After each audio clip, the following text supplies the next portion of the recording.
York's classic rock, Q1043. Good morning, Dr. Paul Barron. He is the chief of breast cancer surgery at Lenox Hill Hospital and the director of the breast cancer program. And as I mentioned to Dr. Barron, and my audience fully knows well, I am a breast cancer survivor of a little more than a year. And I consider myself extremely lucky because I was diagnosed extremely early, and it was really no big deal for me. I had the surgery. I recovered really well from the surgery. I started, wait, you got to hear this, Dr. Barron. After the surgery, we went out for a Thai dinner. I was in that, and I wanted my dinner and I wanted my wine. And I'm just one of the, Same day as the surgery. what's that? Same day as the surgery. Same day. Oh yeah, hours later, I was having Thai food and enjoying, and I had the radiation, no problem with that.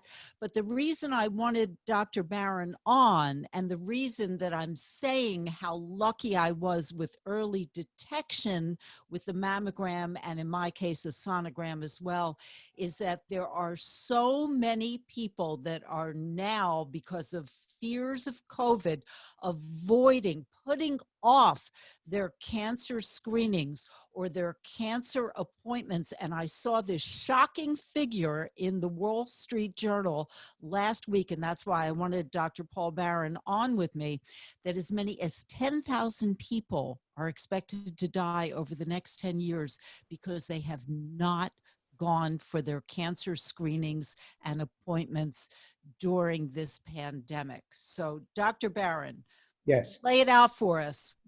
Yeah. So that was an editorial in Science by Norman Sharpless. And what he did was he calculated. So what's going on is a lot of people did not go in for mammograms during the height of COVID. In fact, nobody was. Basically, most places were shut down. And now they're back open, and all places, they do the appropriate checks of temperatures, and they do histories, and they make sure everybody is as COVID-free as you can be. But despite that, the numbers are way down. Close to 30% of the patients are not getting their mammograms like it used to be.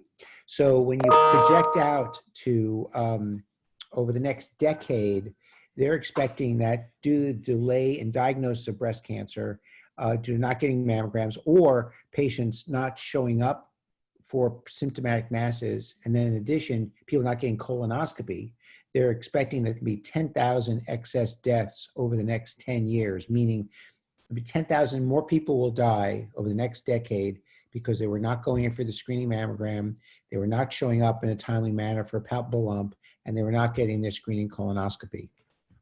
So what do we do about this? How do we get out the word? How do you, as the head of department, convince people to do this? So I do things like this. I mean, I was asked to give a talk.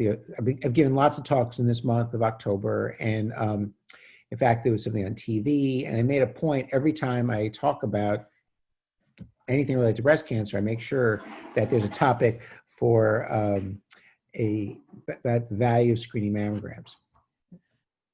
With fears that the pandemic is flaring up already and that it's going to get worse as we go further into fall and winter, is there a possibility that we're going to be in the same position later on this year or early next year, that we won't be able to even go for these tests, or are we better prepared and we'll be okay?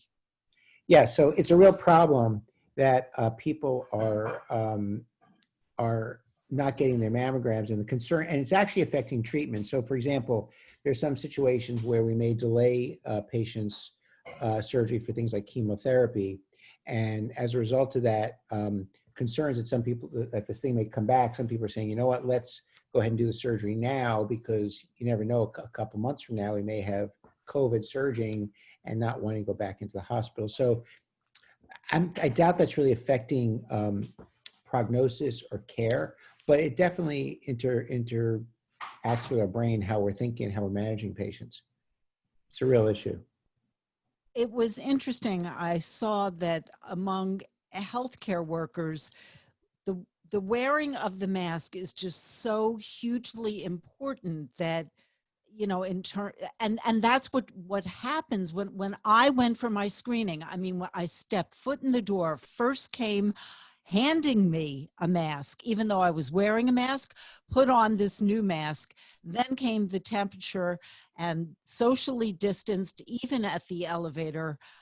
It just couldn't have been better protocol. I felt completely safe. Right. By the way, on that note, those masks that some people wear, those little vents on them, those are not safe. So if you show up in a lot of hospitals with those, the hospital will give you a second mask to cover it because those air droplets are going out through those vents. You know, just like they're easier to breathe through, they're going out. So if you show up with one of those, they will give you a second mask to wear over it. They may also just give you a different mask for whatever reason. So if you do go to the hospital or to a mammography center, don't wear one of those masks. And certainly, you know, be sensitive to other people. Be aware that if you're not feeling well, if you're coughing, if you have a fever, do not go because you're risking other people's lives too. So that's important. But the main thing that we're trying to stress here is, you know, I mean, cancer is serious. All right. Cancer is scary, but it's something that you cannot put off. You have to go for the screening. Of the early detection absolutely is the key. Now, here was something else that I saw. I saw this figure. It was among dentists, that very few dentists have contracted COVID. I talked to my own oral surgeon. Now that's oral surgery, and he takes the most elaborate precautions, but he told me 2 of his patients had COVID, and yet nobody in his staff caught that COVID because of the precautions they take. So I'm actually very tuned into this because my daughter is a pediatric dentist. And Oh, yeah, so they're very meticulous because they wear, you know, think about it. They're in front of people with their mouth open, you know, droplets are flying everywhere. So they have to have, they wear a mask, usually an N95 mask. They frequently wear a shield over their face. They sterilize everything as much best they can between cases. So, you know, it would be impossible for them to work if they didn't do all these extra precautions.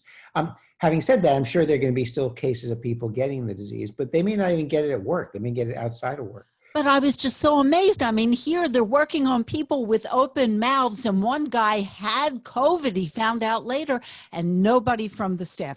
Wear your mask, get your mammogram, go for the colonoscopy. Thank you so much, Dr. Paul Barron, Chief of Breast Cancer Surgery and Director of the Breast Cancer Program at Lenox Hill Hospital. And stay safe, my new friend. Thank you. New York's classic rock, Q1043.